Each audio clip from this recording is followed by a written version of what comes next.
السلام علیکم ورحمۃ اللہ تعالی وبرکاتہ۔ 26 جمادی الاولیٰ، اسلامی تاریخ۔ خندق کھودنے میں صحابہ کرام کی قربانی۔ صحابہ کرام رضوان اللہ تعالی علیہم اجمعین نے سخت سردی، بے سر و سامانی اور فاقہ کشی کے باوجود پوری ہمت استقامت کے ساتھ خندق کھودنے کا کام انجام دیا۔ حضرت ابو طلحہ رضی اللہ عنہ نے بھوک کی شدت سے اپنا پیٹ کھول کر دکھایا، جس پر ایک پتھر بندھا ہوا تھا۔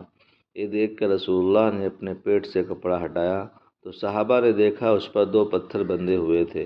ایک دن رسول اللہ صلی اللہ علیہ وسلم نے صبح سویرے سخت سردی اور بھوک پیاس کی حالت میں صحابہ کو خندق کھودتے ہوئے دیکھ کر یہ دعا دی: اللہم لا عیش الا عیش الآخرہ فاغفر الانصار والمہاجرہ۔ اے اللہ، اصل زندگی تو آخرت کی زندگی ہے، تو انصار اور مہاجرین کی مغفرت فرما۔ یہ سن کر صحابہ جوش و محبت میں کہنے لگے: نحن الذین بایعوا محمدا علی الجہاد ما بقینا ابدا۔ ہم نے مرتے دم تک محمد صلی اللہ علیہ وسلم کے ہاتھ پر جہاد کی بیعت کی۔ جب صحابہ کرام کو دوران خندق کوئی رکاوٹ پیش آتی تو آپ صلی اللہ علیہ وسلم پانی میں اپنا لعاب ڈال کر اللہ سے دعا فرماتے اور پانی چھڑک دیتے تو وہ چٹان ریت کے تودے کی طرح نرم ہو جاتی۔ غزہ دشمن کے آنے سے پہلے اہل مدینہ نے اپنی حفاظت کا انتظام مکمل کر لیا۔ نمبر 2، حضور کا معجزہ۔ بکریوں کے تھنوں میں دودھ بھر آنا۔ حضرت ابو قرآن صافہ جندر بن خسینہ رضی اللہ تعالیٰ عنہ فرماتے ہیں کہ میرے والد کا انتقال ہو گیا۔ میں اپنی والدہ اور خالہ کی پرورش میں تھا۔ میں جب بکریاں چرانے جاتا تھا تو میری خالہ مجھ سے کہتی تھی کہ محمد کے پاس کبھی مت جانا، وہ تجھے گمراہ کر دیں گے، لیکن پھر بھی میں بکریاں لے کر گھر سے نکلتا اور بکریوں کو چرنے کے لیے چھوڑ دیتا اور میں رسول اللہ کے مجلس میں چلا جاتا اور ان کی باتیں سنتا۔ جب میں شام کو بکریاں لے کر واپس گھر جاتا تو میری خالہ کہتی: بکریوں کے تھن کیوں خشک ہیں؟ تو میں کہتا: پتہ نہیں۔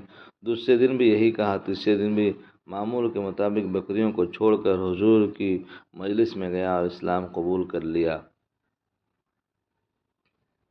اور ساتھ میں اپنی خالہ اور بکریوں کا معاملہ حضور سے بیان کیا تو حضور نے فرمایا: بکریاں لے آؤ۔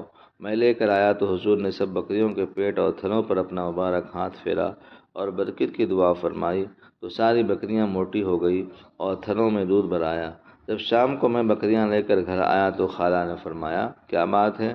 تو میں نے کہا: روزانہ جہاں چراتا تھا آج میں وہیں چرائیں، لیکن میں اپنا واقعہ بیان کرتا ہوں۔ چنانچہ جب میں نے والدہ اور خالہ کے سامنے سارا واقعہ بیان کیا تو وہ خود کہنے لگی: ہمیں بھی محمد کے پاس لے چلو۔ میں ان کو لے گیا تو دونوں نے اسلام قبول کر لیا اور حضور کے ہاتھ پر بیعت کر لی۔ نمبر 3، ایک فرض کے بارے میں، امانت کا واپس کرنا۔ قرآن میں اللہ تعالیٰ فرماتا ہے: اللہ تعالیٰ تم کو حکم دیتا ہے کہ جن کی امانتیں ہیں ان کو لوٹا دو۔ فائدہ: اگر کسی نے کسی شخص کے پاس کوئی چیز امانت کے طور پر رکھی ہو تو مطالبے کے وقت اس کا ادا کرنا ضروری ہے۔ نمبر 4، ایک سنت کے بارے میں، نیک اولاد کے لیے دعا۔ نیک اور صالح اولاد کے لیے اس دعا کا اہتمام کرنا چاہیے: رب ہب لی من الصالحین، رب ہب لی من الصالحین۔ ترجمہ: اے میرے رب مجھے نیک اولاد عطا فرما، اے میرے رب مجھے نیک اولاد عطا فرما۔ نمبر 5، باپ کے ساتھ اچھا سلوک کرنا۔ رسول اللہ نے فرمایا: باپ کے ساتھ حسن سلوک کا اعلیٰ درجہ یہ ہے کہ اس کے چلے جانے کے بعد اس کے ساتھ تعلقات رکھنے والوں کے ساتھ حسن سلوک کرو۔ نمبر 6، گناہ کے بارے میں۔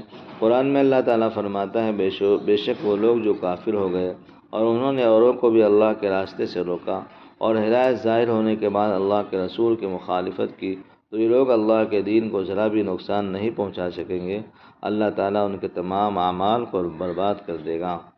نمبر 7، دنیا کے بارے میں۔ قرآن میں اللہ تعالیٰ فرماتا ہے: جو شخص اپنے اعمال کے بدلے میں صرف دنیا کے انعام کی خواہش رکھتا ہے تو اس کی نادانی ہے، اسے معلوم نہیں کہ اللہ تعالیٰ کے ہاں دنیا آخرت دونوں کا انعام موجود ہے، لہٰذا اس سے دنیا اور آخرت دونوں کی نعمتیں مانگو، اللہ تعالیٰ تمہاری دعاؤں کو سنتا اور تمہاری نیتوں کو دیکھتا ہے۔